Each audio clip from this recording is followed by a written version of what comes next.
आज से 21 साल पहले अमेरिका में कुछ ऐसा हुआ था जिससे वो दहल उठा था। 11 सितंबर साल 2001 की वो काली सुबह लगभग 3000 लोगों का काल बनकर आई थी। उन्हें क्या मालूम था कि सुबह तैयार होकर अपने ऑफिस वे जा तो रहे हैं, लेकिन फिर वहां से कभी वापस नहीं लौट पाएंगे। ये वही तारीख थी जब पहली बार दुनिया के सबसे बड़े आतंकी हमले को अंजाम दिया गया था, और वो भी वहां जो खुद को दुनिया का सबसे ताकतवर मुल्क बताया करता था और जिसे अपनी हाई सिक्योरिटी पर गुमान भी था। 11 सितंबर साल 2001 में आतंकियों ने अमेरिका के सबसे भीड़-भाड़ वाले और सबसे व्यस्त शहर न्यूयॉर्क में दुनिया की दो सबसे ऊंची इमारतों, जो वर्ल्ड ट्रेड टावर के नाम से मशहूर थीं, उन्हें निशाना बनाया था। इसके अलावा पेंटागन को भी निशाना बनाया गया था। अल-कायदा के आतंकियों ने इस बड़ी त्रासदी को अंजाम देने के लिए 11 सितंबर की सुबह 4 विमानों को हाईजैक किया था। हाईजैकिंग की इस घटना को कुल 19 आतंकियों ने मिलकर अंजाम दिया था। इसके पीछे दुनिया के सबसे बड़े आतंकी ओसामा बिन लादेन का हाथ था, जो इस्लामी देशों में चल रहे संघर्ष की वजह से नाराज था। लिहाजा अमेरिका से बदला लेने के लिए उसने 19 आतंकियों को 4 टीमों में विभाजित किया।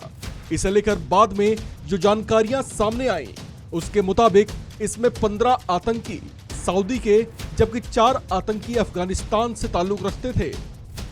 11 सितंबर 2001 की सुबह सबसे पहला क्रैश 8:46 पर हुआ।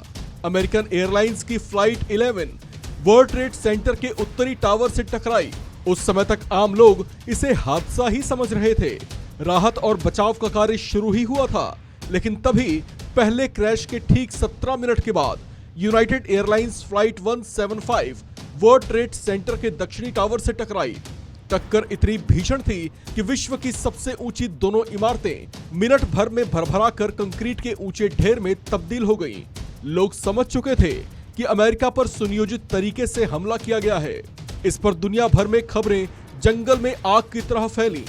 तभी अमेरिकन एयरलाइंस की फ्लाइट 11 सुबह 9:37 पर अमेरिकी रक्षा मंत्रालय पेंटागन से टकराया।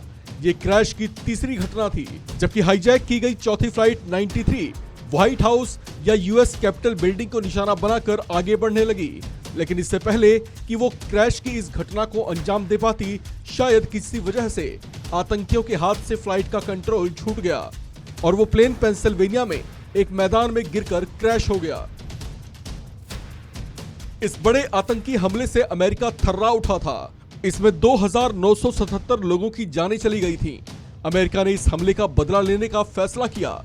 तत्कालीन अमेरिकी राष्ट्रपति जॉर्ज बुश ने अल-कायदा प्रमुख ओसामा के खात्मे के लिए अमेरिकी फोर्स को अफगानिस्तान रवाना किया। ये ऑपरेशन 10 सालों तक जारी रहा, लेकिन आखिरकार ओसामा मिला पाकिस्तान में। इस घटना के 10 साल बाद यानी साल 2011 में अमेरिकी हमलावर दस्ते ने पाकिस्तान के एबटाबाद इलाके में ओसामा को उसके घर में घुसकर उसे मौत के घाट उतार दिया, जिससे अमेरिका का इंतकाम तो पूरा हुआ, लेकिन दुनिया में आतंकपरस्त पाकिस्तान की पोल भी खुल गई और वो किस तरह से अपनी जमीन पर आतंकियों को पनाह दिया करता है, इसका भी भांडाफोड़ हुआ। इस खबर में फिलहाल इतना ही। बाकी अपडेट्स के लिए बने रहिए वन इंडिया हिंदी के साथ।